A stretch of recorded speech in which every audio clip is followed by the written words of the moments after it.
YouTube நண்பர்கள் அனைவருக்கும் வணக்கம்.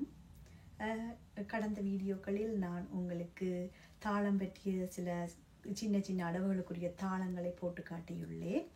அதன் தொடர்ச்சி தான் இந்த வீடியோவும்.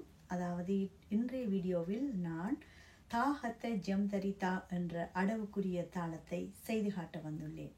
அதாவது தாஹத்த ஜம்தரிதா என்ற அடவினை சிலர் தெய் தெய் தித்து தெய் தாம் என்று சொல்லுவார்கள்.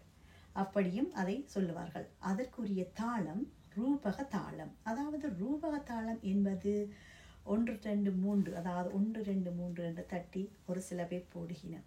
இன்னும் சில பேர் 6 அச்சர எண்ணிக்கை கொண்ட ஆரம்ப தாள, அதாவது முதலாவது கிரேடில் படிக்கின்ற அந்த அடவுக்குரிய தாளம் 1 2 3 4 5 6 என்று போடுகிறார்கள்.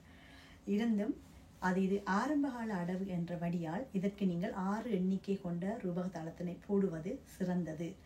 பிள்ளைகளுக்கு ஈஸியாக இருக்கும். அதாவது தாளங்களை நீங்கள் அப்படி சொல்லி கொடுக்கும் பொழுது ஈஸியாக இருக்கும்.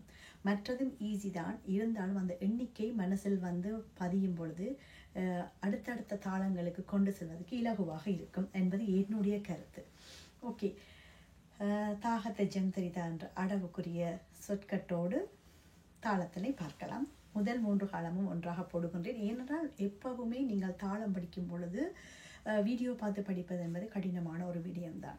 நீங்கள் ஒரு ஆசிரியரிடம் படித்து கொண்டு ஆசிரியர் படிப்பித்தது உங்களுக்கு விளங்காமல் இருக்கும் பொழுது, ஒரு அறகுறை என்றாலும் விளங்கி இருக்கும். அப்படி விளங்காமல் இருக்கும் பொழுது தாளத்தை பார்க்கும்போது கொஞ்சம் தெளிவாக இருக்கும். ஒரு தாளத்தை நீங்கள் பிடித்து கொண்டீர்களாக இருந்தால் மிகுதியுள்ள எல்லா தாளங்களும் ஈஸியாக உங்களால் கற்றுக்கொள்ள முடியும். அந்த வகையில் சில அடவுகள் ஒரு சொற்கட்டு ஒரு தட்டுக்குள்ள சொல்லுவோம், 2 சொற்கட்டு அடுத்த காலங்களுக்கு சொல்லுவோம், 4 சொற்கட்டு ஒரு தட்டுக்குள் அப்படி அமைகின்றது. சில தாளங்கள் அவ்வாறு இல்லை. இருந்தாலும் தாளத்தை கவனியுங்கள், இலகுவாக விளங்கும். தா ஹ த ஜம் த ரி தா ஜம் த ரி ச க த ரி தெய் தா ஹ த ஜம் த ரி தா ஜம் த ரி ச க த ரி தெய்